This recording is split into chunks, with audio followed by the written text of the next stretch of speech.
Gipahinumduman karon sa otoridad ang mga bus driver nga walay ma-make up o manguhag pasahero sa highway o bus stop sa Davao City.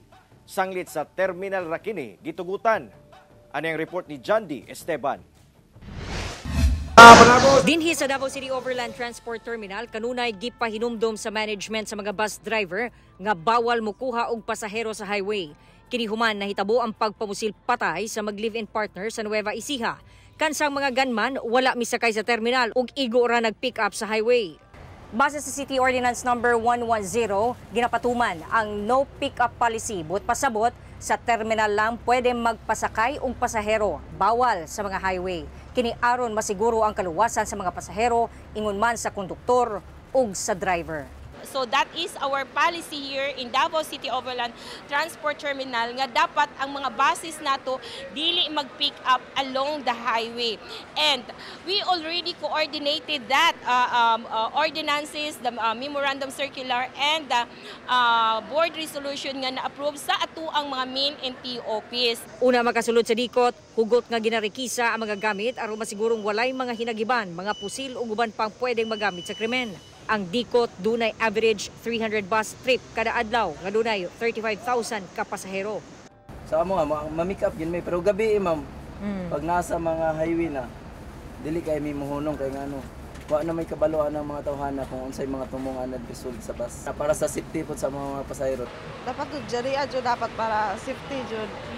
Labi na ikaw nagabiyahin mo. Labi na para sa ako na anak. Dapat jariya jud para siguro jud na safety ang pagbiyahe. Apan sa pagtuyok sa GMA Regional TV dinhi sa bus stop sa Matina, duna gihapoy mga bus nga nagapasakay og pasahero bisan bawal ug bisan dunay nagbantay nga personahe sa City TMO. Both side, actually both, the pasahero magkaroon ng self-discipline because this is for their own good, no? Paalang na sa ilang seguridad ang ginahimo nato. Kani pong mga bus drivers po nato, actually that is one of the reason po nga nagpatawag tag meeting with the bus operators for them nga maingnan po sa ilang mga bus operators nga dapat dili gyud sila pick up, no, kay alang usab po na sa ilahang kaayuhan kasi apil sila nga nagasakay sa bus. Subling gipahimangnuan sa LTFRB 11 ang pulisa kalabot sa point-to-point nga biyahe sa mga provincial bus. Actually, ma'am, before that incident in Luzon happened, no, we are very strict already, no, with the coordination of our city government. We kept on reminding our operators, especially those point-to-point na mga like buses and vans, not to really pick up passengers along the way. No? But there are designated bus stops na pwede nilang ibaba mga pasahero nila. Ubay-ubay daw, gihapon ang mga musupak nga gipang-isyuhan og show cause order. If they could not answer, they will be penalized. No? 5,000 pesos. We are much more higher than other enforcement agency. That is why they are afraid of LTFRB. Kay mas mahal ang amo ang penalty. If they will do it again, it's gonna be 10,000 pesos already. And on the third offense, this is now being questioned, no?